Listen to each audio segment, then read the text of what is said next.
And hello world! This is again your favorite kata, Kierl Mae, and welcome to Teletubby. This morning is another special talk with our very special and respected guests. And without further ado, let us all welcome our honorable teachers from the Blue Normal University.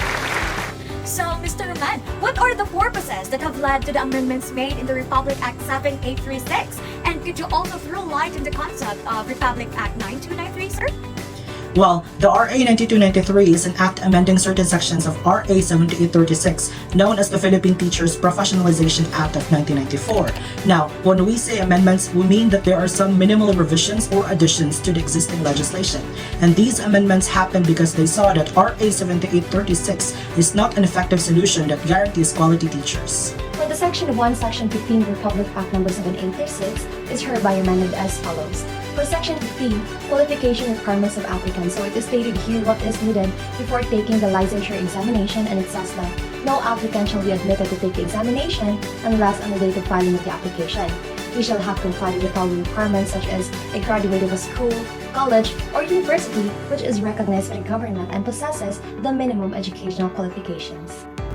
So for teachers in secondary grades, a bachelor's degree in education or its equivalent with a major and minor, or a bachelor degree in arts and sciences with at least 18 units in professional education. So from 10 units in Republic Act No. 7836, they added another 8 units. That's why there's a total of 18 units in Republic Act No. 9293. Section 26, Registration and Exception, tells us that the registration of a professional teacher begins after his name has been enrolled in the Register of Professional Teachers. Before this, each teacher shall be required to take his professional oath so that he can finally practice as a professional teacher.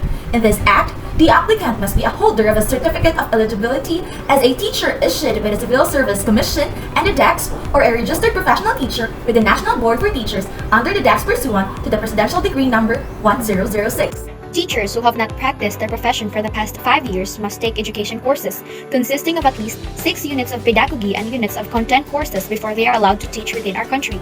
Individuals who fail the licensure examination with a rating of not less than 5% points from the passing general average rating are eligible as para-teachers. The special permit shall indicate the area of assignment of the para-teacher.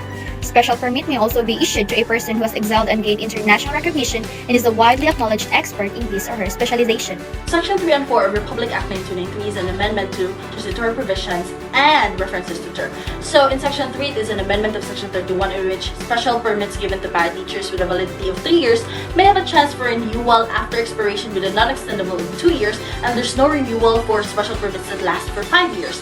And then in Section 4, from the term Department of Education, Culture and Sports, or DSCS, is amended into Department of Education indefinitely. Section 5 and 6 of RA 9293.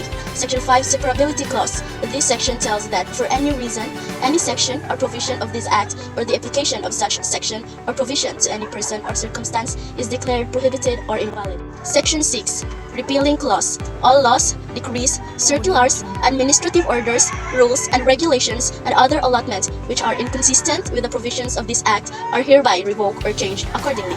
Section 7 stipulates the effectivity of this act. It amends the Section 34 in which it shall take effect upon approval, instead of 15 days following its complete publication in the Official Gazette. This act was approved by the Senate, the House of Representatives, and the President of the Philippines, and was implemented on April 21, 2004. So to wrap things up, Republic Act 9293 amends some parts of Republic Act 7836 to provide a practical solution that ensures the quality of teachers in education. And that concludes our segment for today. Again, this is your favorite kata, Kierl Mae. Thank you and see you around.